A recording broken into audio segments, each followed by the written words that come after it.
Hey everybody, welcome back to my channel.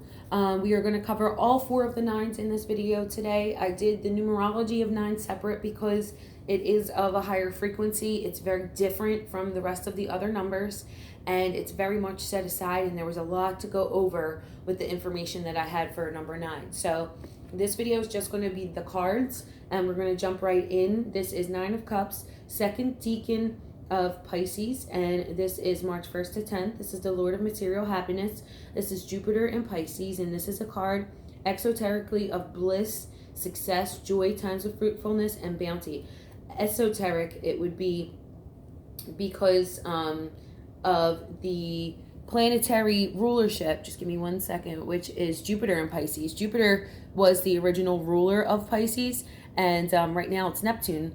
And this was before they had the ability to see out further into the universe. They, only had certain planets, 5 planets, and plus the sun and the moon, which were like the major big deal planets that ruled everything, and they kind of shared different signs. But when they expanded technology and were able to look out to the further reaches, they made different planets the rulers of certain signs. So Jupiter is in its exaltation here because it was the original ruler. Okay, so esoteric would be that this is power and blessings, growth of things that cannot be taken away. This is spiritual blessings, spiritual bliss, emotional joy, the things that are so important that you can't touch or hold, like water. Water is such, we don't realize it because we have such free access here in America to clean water. Water is one of the biggest, clean water is one of the most biggest blessings that we have as human beings, because there are human beings here on earth that do not have access to that, okay? Jupiter is intensified when it is exalted, and it's going to have extreme power of spiritual growth and spiritual expansion. Okay, and this is in the sign of Pisces, which holds the heaviest sadness of everyone in the zodiac. Pisces are more prone to depression. They're more prone to addictions and things of that nature due to the heaviness of their emotions. So when Jupiter comes in, he rids you of that emotional sorrow and that heaviness in your heart. And this is a reflection of the times that were not so good, but it's also moving forward into that door to a new life, because it's nearing Easter, which is the spring equinox, like right around that time. And that's a time where the sun comes back and it lights up the world, and it brings blessings and warmth, and the animals come back, and people aren't starving anymore because there's animals there to hunt and there's more food available. So it very much has to do with the time of year. A lot of these things have to do with the time of the year, but this card is more so not about monetary value. It's about spiritual gain, spiritual and emotional joy. Okay? So the next card is the 9 of Pentacles. This is the Lord of Material Gain. This is the second decan of Virgo, September 2nd to 11th. And this is the exoteric would be independent woman card, a card of someone that is maintaining their financial matters, home life, and responsibilities on their own. And this could be someone who has accrued wealth and has not yet found a partner to share it with. So this card, esoterically and exoterically, has a sense of loneliness to it, that someone without a partner. Esoterically, Venus is in her fall. She is in isolation in Mercury's house because Mercury rules Virgo. Okay, it's like 180 degrees away from where she's normally from. So she's in her fall. But because she is a benefic planet, which means she benefits anywhere she goes, Jupiter and Venus do that, she's still going to have that power and blessing and make beauty and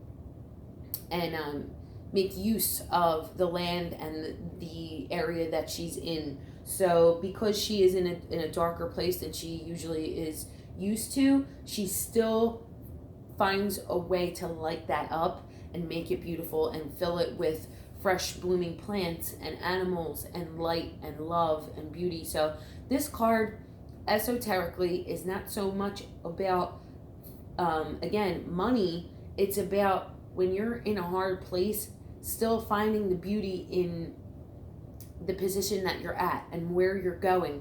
Because if you accept defeat, if you're like, I'm in a fucked up place, oh my God, how am I going to get out of here? It's going to take you longer to change your circumstances.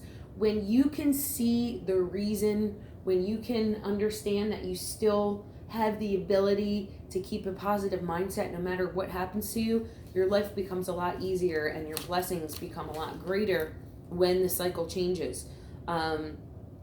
She maintains her benefit energy no matter where she goes. So this card is about brightening up your tiny corner of the world no matter how unpleasant it may be, and maintaining a positive outlook.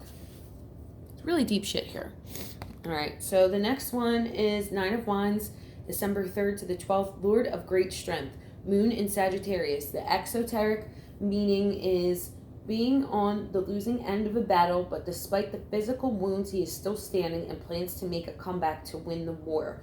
So this card is another one where the exoteric meaning and the esoteric meaning are very, very close to each other.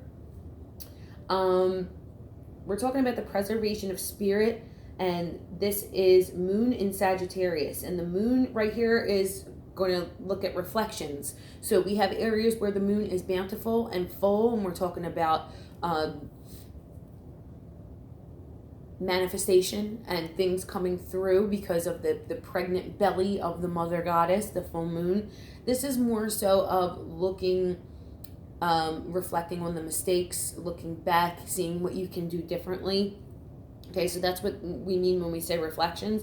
This is a look at the darker periods where you have been beat down, and the scar tissue and the strength that has been built up by those personal battles. Sagittarius is the philosopher and the scholar of the zodiac, and he knows that he's in fact being molded for something greater, and he is at the drawing board planning his next strategy. So this is that soul that can't be beat. That preserving force and that preserving energy. All right.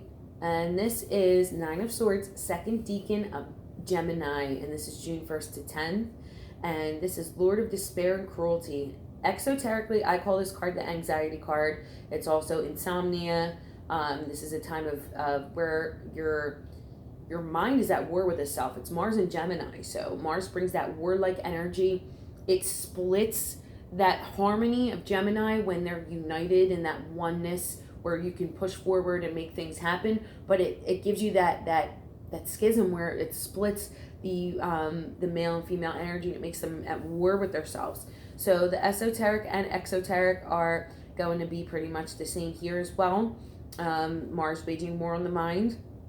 And the imagery is black, which is pointing to the shadow realm. Shadows sometimes look scary, but they cannot actually hurt you. Anxiety is the same way, where it's very scary, but we worry about things that actually do not exist.